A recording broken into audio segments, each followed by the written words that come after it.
Why do we take many weeks to talk about this? And today I want to wrap up why evolution is so important. So few Christians realize how pervasive, how impactful is the theory of evolution, even though it's a lie.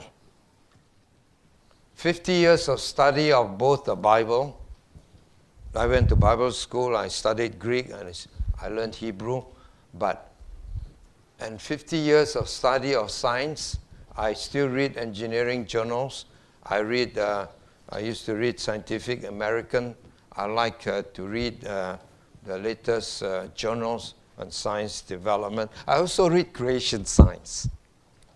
And I discovered one thing. Not a single discovery of science has ever contradicted the Bible.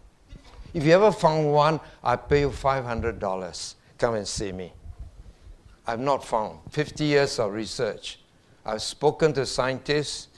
Part of my work deals with scientists. I talked to one nuclear scientist in Germany, and he asked me the question, how come you can believe in God? You know, we all come from monkeys. I said, brother, God said he made us. We look better than monkeys. So we can't be from monkeys. I know some of us behave like one, but we don't come from monkeys. And here, this was a scientist in one of the nuclear installations in Germany that I visited. I've not found one single contradiction against the Word of God. Today I want to talk about, just wrap it all up, to tell you the importance of knowing the truth. Why do we take so many weeks talking about it? Because it's so pervasive. Do you know that today, all the world's best universities were started as Bible schools? Cambridge University, Oxford, Harvard, Yale, Columbia University. They are top universities of the world. They're all started by men of God, teaching the Word of God, and in just quick 100 years, there was a conspiracy that took it over. So that today, if you are a creationist scientist, you'll never get tenure as a professor in any of these universities. I've talked to professors, scientists. Not long ago, I just spoke to, about 4 months ago, I spoke to one professor. He's a very brilliant research scientist in an Australian university. He was an evolutionist. But the day he discovered the truth about Jesus and trusted Christ by faith, he became a creationist. That means he trusted in the Creator.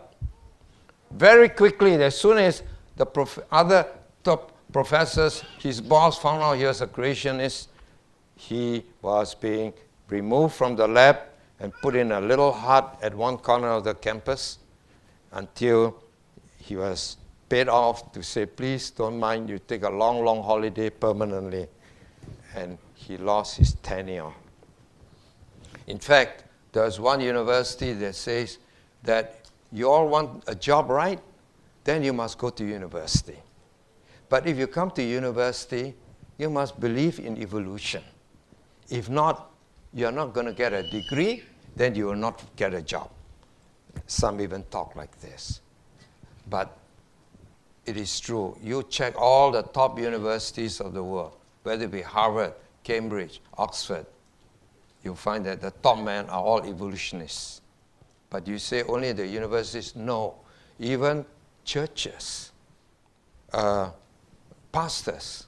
February this year, there was a celebration to honor Darwin in the Church of England. Honor Darwin, the God of evolution, a new God. And so the pastor, the top pastor, the priest, give a sermon on why we must honor Darwin. And it seemed he didn't know his facts. One Dr. Safati rebutted every point he made about what good things evolution has brought to the world. So we need to know what's the difference. because churches are now talking about Darwin. Pope Paul II, that's not long ago, honored Darwin and said his teachings are so useful. How useful, he never said. But it's like oil and water.